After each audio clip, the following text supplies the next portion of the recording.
The quickest way to find out who really owns a piece of land is not to read the sign. It is to see who reaches for the key.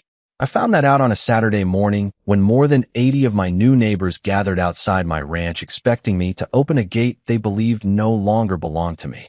Pickup trucks lined both sides of the county road. Families unfolded lawn chairs.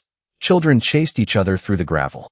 A coffee truck was already serving breakfast, and somebody had hired a local television crew. If you had driven past without knowing the story, you would have thought the county was hosting a festival. I stood about 100 yards away beside an old cedar fence, drinking black coffee and watching strangers celebrate property they had never owned. Then Vanessa Holloway stepped onto a small wooden stage. White blazer, designer sunglasses, perfect smile. She looked straight into the television cameras before raising a wireless microphone. "Good morning, Silver Creek Estates," she called. Cheers answered her. "Today is the day we finally open this beautiful ranch for everyone in our community." The applause rolled across the crowd. Two board members stretched a bright blue ribbon across my entrance, while another held out an oversized pair of ceremonial scissors. A banner above the gate read "Public Ranch Access." Vanessa lifted the scissors and smiled for every camera. This is what happens when neighbors work together. I looked past her at the gate. Same black steel. Same cedar posts. Same brass lock my father used to oil every spring without fail. Nothing about it had changed. "Everybody count with me," she shouted. 3, 2, 1. The ribbon fell to the ground. People clapped. A little boy picked up his fishing pole and hurried toward the entrance before his father caught him by the shoulder. The gate had not moved an inch. One volunteer grabbed the handle and pulled. Nothing. Another gave it an even harder tug. Still nothing. The applause faded into silence. Vanessa glanced toward the board members. One shrugged. Another quietly looked away. Finally, she spotted me standing by the fence. "Mr. Brooks," she called with a practiced smile. "Would you mind opening the gate?" I took another sip of coffee before answering. "I thought you already opened it." A ripple of laughter moved through the crowd. Vanessa laughed too, but it disappeared almost as quickly as it came. "The Homeowners Association voted to make this public." "Did it?" I asked. "Yes." "When did I vote?" A man near the front chuckled. Someone behind him said, "That is a fair question." Vanessa climbed down from the stage and walked toward me. "There is no reason to make this difficult. I am not making anything difficult. Families are waiting. I can see that. Then please open the gate." "Why?" She frowned. "Because the board approved public access." "The board approved something." I nodded toward the entrance. "Did the board buy my ranch too?" She folded her arms. "You are being unreasonable." "Maybe." I shrugged. "Help me understand one thing." "What?" I pointed toward the locked gate. "If this ranch belongs to the community now, why are you asking me for permission?" Nobody answered. Even the television reporter lowered her microphone. Vanessa stared at me for several long seconds before speaking again. "You are embarrassing yourself." "I do not think I am." I slipped one hand into my jacket pocket and wrapped my fingers around the old brass key my father had carried for decades. "I am simply waiting for someone to show me the document that says this gate is no longer mine." Around us, quiet conversations began spreading through the crowd. "Does he actually own the ranch?" one woman whispered. "I thought the Homeowners Association bought it," another replied. "Maybe they never did." I stayed exactly where I was and let the questions spread on their own. You never have to argue with people who have started asking the right question. What none of them knew was that the real answer had been sitting in the county records office for more than 50 years, and not one person standing on that stage had ever thought to ask for it. Vanessa recovered faster than I expected. She turned away from me before anyone else could speak and raised both hands toward the crowd. "Everybody, just give us a minute," she said, laughing like nothing. Unusual had happened. "There is a little paperwork issue. We will have you inside soon." A few people laughed with her. Most did not. They looked back at the locked gate instead. You could almost feel the mood shifting. The music started again, but it sounded more like background noise than a celebration. An older man carrying a tackle box wandered over and stopped beside me. "You Nathan Brooks?" he asked. "That is me." He nodded toward the gate. "Mind if I ask you something?" "Go ahead." "You really own this place?" "Been paying taxes on it for years." He let out a quiet whistle. "Nobody mentioned that." I noticed. He smiled. "Guess they left out an important detail." "Looks that way." He tipped his cap and walked back toward his wife. I watched him point in my direction while they talked. A moment later, another couple looked over. Then another. Nobody was arguing anymore. They were just asking questions. Vanessa saw it happening. She immediately waved 2 board members onto the stage. "Bring the presentation boards," she said. Within seconds, they had colorful renderings standing beside her. Walking trails, fishing docks, picnic areas, horseback riding paths, a weekend farmer's market. Everything looked beautiful. "Imagine bringing your family here every weekend," Vanessa said, pointing to one drawing after another. "This ranch has been sitting here for years. Now everyone gets to enjoy it." People smiled again. It is easy to sell a dream when nobody asks who owns the land underneath it. A television reporter walked over with a microphone.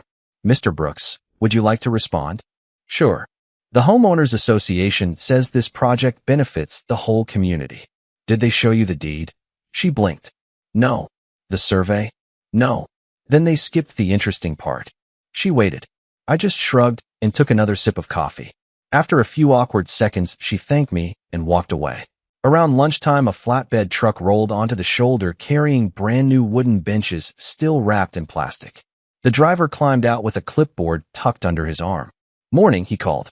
"Where do you want these?" "Who ordered them?" "Silver Creek Estates." "Did they tell you they own the ranch?" He frowned and looked down at his paperwork. "They said everything was approved." "Approved by who?" He flipped another page. "It does not actually say." Before I could answer, Vanessa hurried over. "Just leave them inside the gate," she said. The driver looked at the locked entrance. Then he looked at me. "You the owner?" "Yes, sir." "You want these benches?" "No, sir." He rubbed the back of his neck. "Well, I definitely brought them to the wrong customer." A few people nearby laughed. Even one of the camera operators smiled. Vanessa did not. "Just wait a few more minutes," she told him. "The gate will be open." The driver looked back at me. "Is it?" "Not today." He sighed, climbed back into the truck, and shut off the engine instead of unloading a single bench. That small moment changed everything. People who had been standing near the stage slowly drifted toward the entrance. Somebody asked, "If he owns it, why is he asking permission?" Another answered, "Maybe nobody actually checked." Across the road, a white pickup rolled slowly past the entrance. County Survey Office was printed on both doors. The driver never stopped. He simply looked toward the gate, glanced at me, and gave the smallest nod before continuing down the road. It lasted maybe 2 seconds. Nobody seemed to notice except me. Vanessa climbed back onto the stage and lifted the microphone again. "Do not worry, everyone," she announced. "By the end of today, these gates will be open." I slipped my hand into my jacket pocket and felt the old brass key resting there. Somehow, I had the feeling the only thing opening that day was a very uncomfortable conversation nobody on that stage was prepared to have. By late afternoon, the crowd had started packing up, but Vanessa refused to admit anything had gone wrong. She stepped back onto the stage, straightened the microphone, and smiled like the morning had gone exactly as planned. "Thank you for your patience," she said. "Next Saturday, everything will be ready. We appreciate your support." A few people clapped politely. Most were already loading folding chairs into their trucks. As I walked toward mine, the older fisherman I had met earlier caught up with me. "Mind if I ask one more question?" he said. "Go ahead. You think they really believe they could open your ranch?" I looked back at the stage where volunteers were still taking pictures. "I think they believed nobody would ask to see the paperwork." He laughed. "Guess that part did not work out." "Not today." We shook hands and headed in opposite directions. By the time I reached the farmhouse, my phone was already ringing. "Mr. Brooks?" a man asked. "This is Hill Country Outdoor Furniture. We are delivering 20 picnic tables tomorrow morning." "Not to my ranch." There was a pause. "The Homeowners Association gave us this address. They never asked me." "So, you are canceling the order?" "I cannot cancel something I never ordered." He sighed. "Well, that is going to make tomorrow interesting." "Probably." Before I could put the phone down, another call came in. Portable restrooms. Then event tents. Then wooden trail signs. Every company had the same story. The Homeowners Association had hired them. Nobody had contacted the owner. By dinner, I had filled half a yellow legal pad with names, phone numbers, delivery schedules, and companies that suddenly realized they had a problem. My phone rang again. "Clara, how many vendors so far?" she asked. 7. "Keep writing them down." "Already am." "Good. Do you want me to explain what is happening when they call?" "No." "Why not?" Because every contractor who says, "Nobody told us who owned the property," becomes another independent witness. I smiled. You really do think 3 steps ahead. That is why people hire lawyers. Early the next morning, I drove down to the entrance before sunrise. The blue ribbon was still hanging from one side of the gate. Empty coffee cups sat beside the road. Tire tracks covered the gravel where vendors had parked the day before. Then something caught my eye. Bright orange survey flags had appeared along the edge of the entrance road. They had not been there yesterday morning. I got out, took photographs of every one of them, then slowly drove around the ranch checking the fence line. When I got back to the house, I installed 2 additional security cameras overlooking the entrance. If anyone came back, I wanted the whole story recorded instead of remembered. Around noon, 2 black sport utility vehicles stopped outside the gate. 3 men climbed out wearing matching polo shirts with the logo of a private security company. A few minutes later, Vanessa arrived carrying the same blue folder she had been holding since this whole thing started. From the hill overlooking the entrance, I watched through binoculars. One man measured the width of the gate. Another examined the hinges. The third pointed at the lock while Vanessa talked. I could not hear the conversation, but I noticed something I had not seen before. One of the security men shook his head. Vanessa answered quickly. He shook his head again. Whatever she was asking for, she was not getting the answer she wanted. 20 minutes later, they packed up and left. That evening, another certified envelope appeared in my mailbox. I already knew who it was from before I opened it. The Homeowners Association demanded duplicate gate keys within 5 business days so they could begin managing public access to the ranch. I read every page carefully. Lots of confident language. Lots of board resolutions. Plenty of promises. Not one recorded deed. Not one county survey. Not one document proving they had the authority to ask. I scanned the letter and sent it to Clara. She called less than an hour later. Well, she asked. Same story. Anything new? Just more confidence. She laughed quietly. Confidence is not evidence. No. I looked out the kitchen window toward the gate sitting quietly beneath the evening sky. It is not. Clara was silent for a moment before she spoke again. Nathan, once the county pulls the original survey, this stops being an argument. What does it become? A correction. I ended the call and slipped the old brass key back into my pocket. For the first time since that blue ribbon hit the ground, I had the feeling the next move belonged to someone other than Vanessa. 2 mornings later, I was replacing a loose fence board along the north pasture when my phone buzzed. The screen showed the county survey. Office. Nathan Brooks. Mr. Brooks, this is Michael Turner. Did I catch you at a bad time? I looked at the hammer in my hand. Depends. Am I about to need another pot of coffee? He laughed. Maybe. I would like to show you something. Come on out. About an hour later, his white county pickup rolled into the driveway. He stepped out carrying an old leather survey tube that looked older than both of us. You always travel with county history? I asked. Only when it is worth the drive. We sat on the porch overlooking the pasture with 2 mugs of black coffee between us. Michael unrolled a faded survey across the picnic table and held the corners down before the breeze could fold it shut again. Original ranch survey, he said. Filed before a single house existed in Silver Creek Estates. Every line had been drawn by hand. Fence lines, creek beds, property corners, notes squeezed into the margins. I leaned closer. Looks like somebody had better handwriting than mine. That was the surveyor's job. Michael smiled. He pointed toward the entrance. This is where everybody starts. His finger followed the property line before stopping beside a tiny handwritten note. Almost nobody reads this part. I squinted. I can barely see it. Most people never do. What does it say? Instead of answering, Michael reached into the tube again and laid a modern subdivision plat beside the old survey. Bright printed lines replaced faded ink. Streets. Lots. Walking trails. Retention ponds. Compare them, he said. I studied both maps for nearly a minute. Every neighborhood road ends at the same entrance.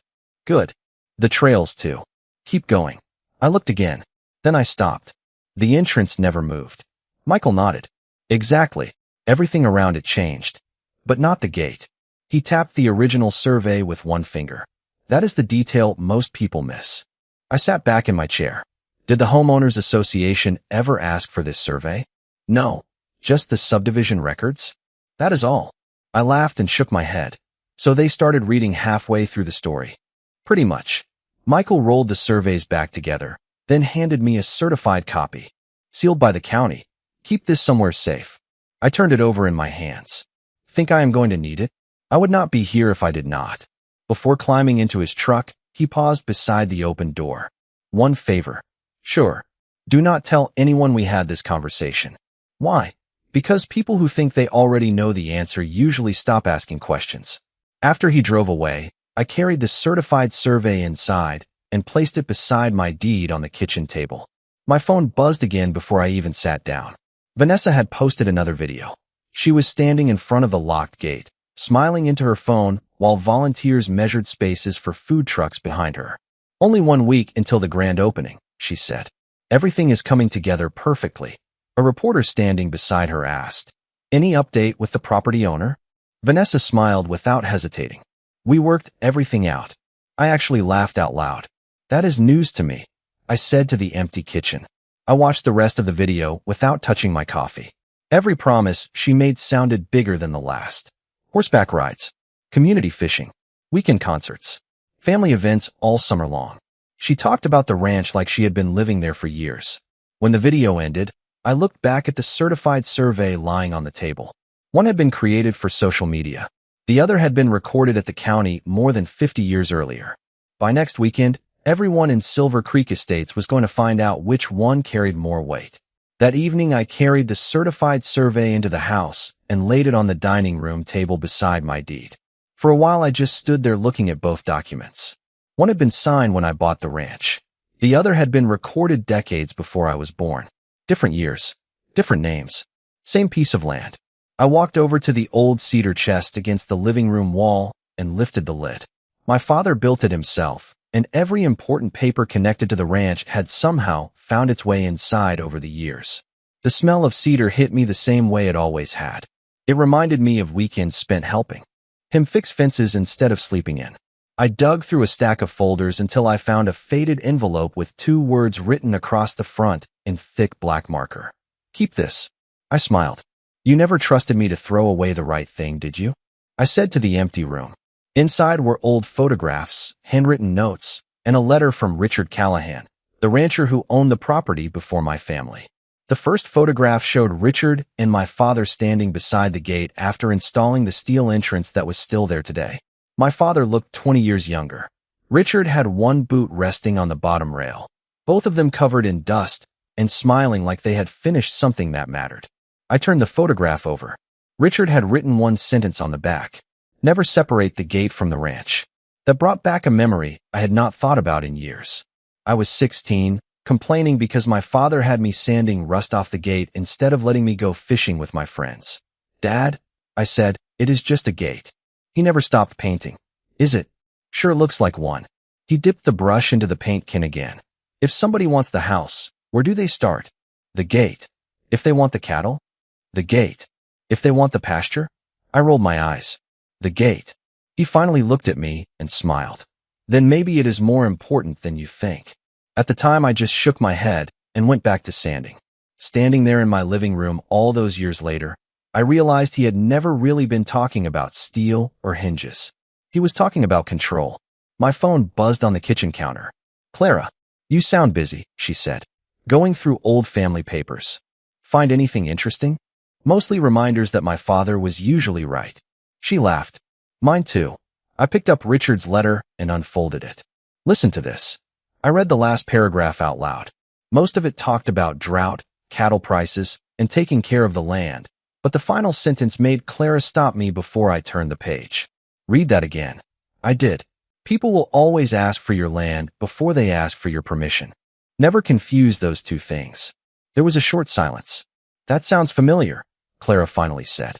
Does it ever? She took a breath. By the way, Vanessa posted another video this afternoon. What did she promise this time?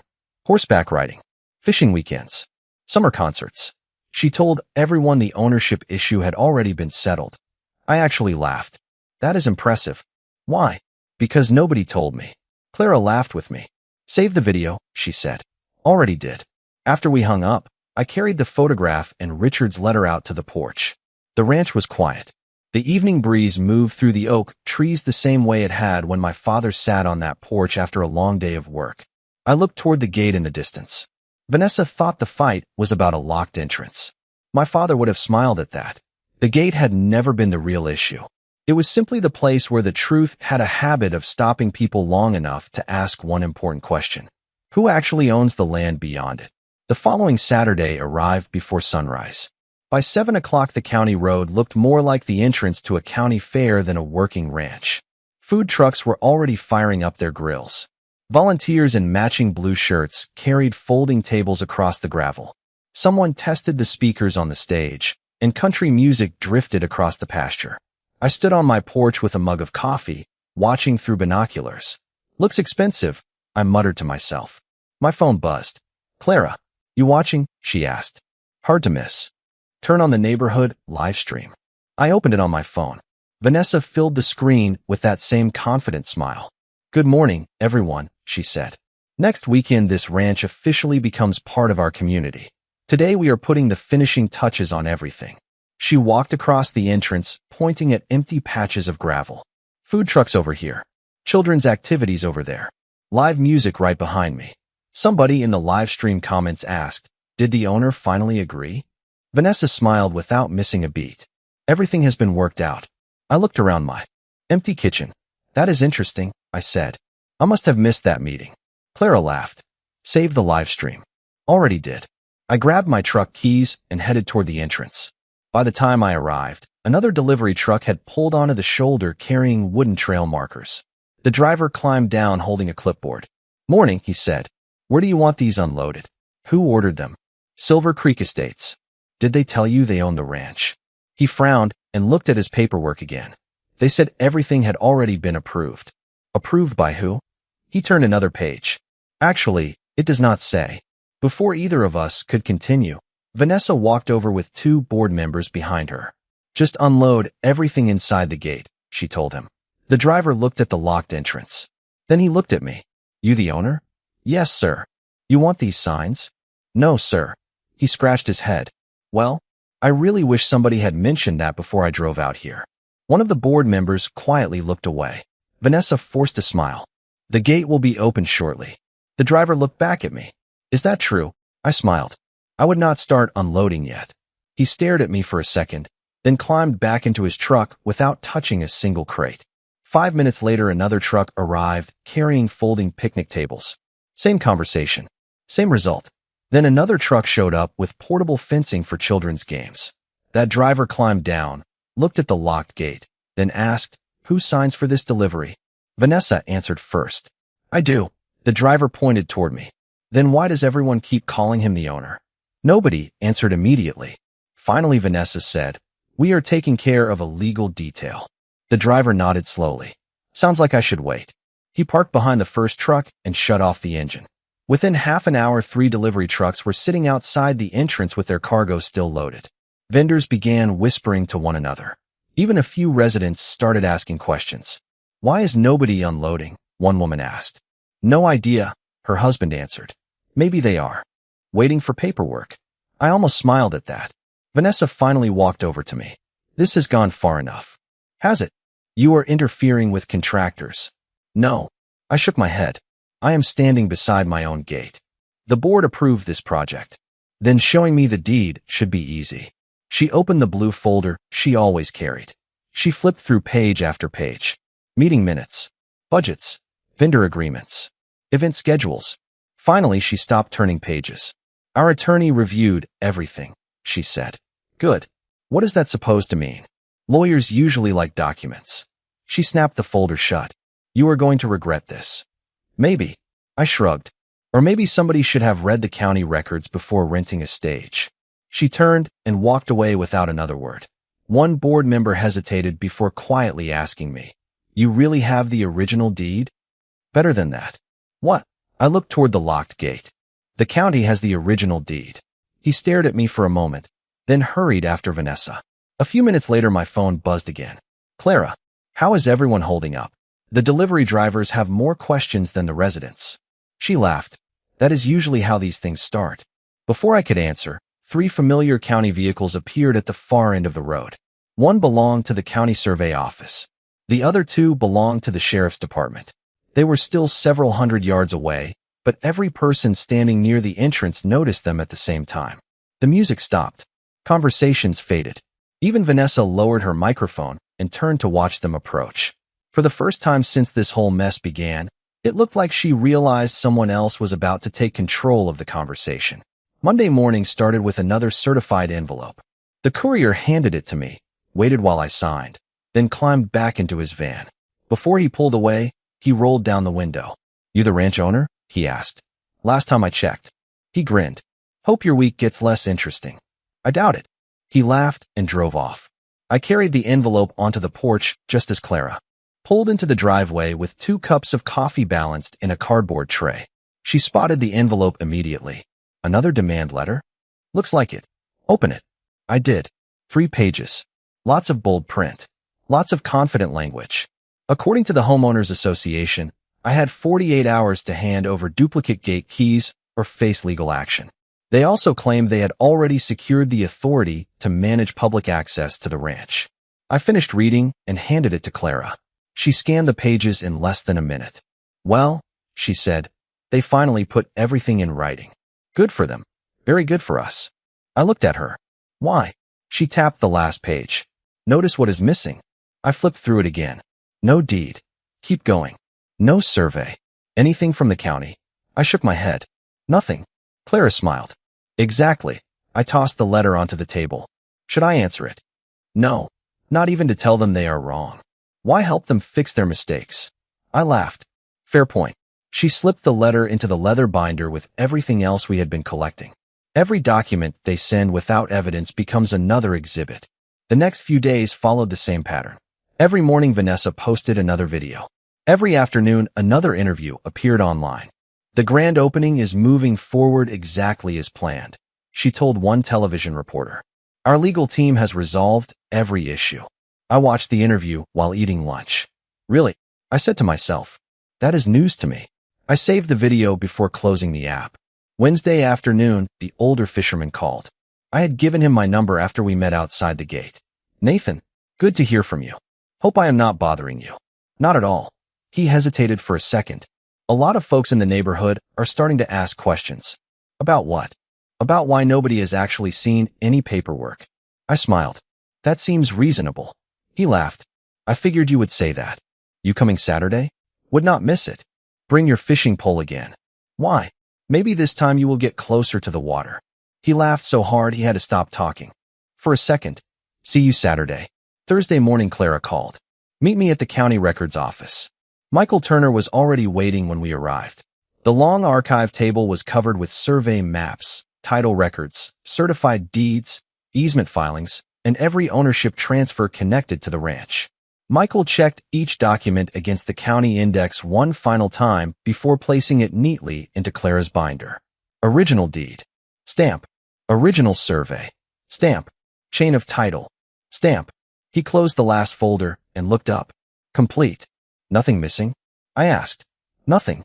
Anything giving the Homeowners Association authority over the entrance." Not a single recorded document. Clara closed the binder with a satisfied smile. "That answers every important question." Before we left, Michael handed her one sealed county packet. "Do not open this until Saturday morning." I looked at the envelope. "What is inside?" Michael smiled. "The shortest explanation you are ever going to hear." Friday afternoon, I drove past the entrance one last time. Volunteers were setting up folding chairs. Vendors were marking spaces with orange cones. Somebody was testing the stage speakers again. Vanessa spotted my truck almost immediately and walked over. "Still planning to fight this?" she asked. "Planning to watch. You could save yourself a lot of embarrassment." "Maybe." I smiled. "But I have a feeling tomorrow is going to surprise one of us." She laughed confidently. "I do not like surprises. Neither do people who skip the paperwork." She waited for me to explain. Instead, I started the truck and drove away. In the mirror, I saw her standing beside the locked gate, blue folder tucked under one arm, watching the dust settle behind me. For the first time since all this started, she did not look completely certain. And sometimes, doubt is the first sign that the truth is finally catching up. Saturday morning felt different before I even reached the entrance. The road was packed with cars, but the excitement from the first weekend was gone. People still carried lawn chairs and coolers, but now they kept looking toward the gate instead of the stage. They were waiting for answers, not a celebration. I parked beside Clara's SUV. She stepped out carrying the leather binder while I slipped the old brass key into my jacket pocket. "Ready?" she asked.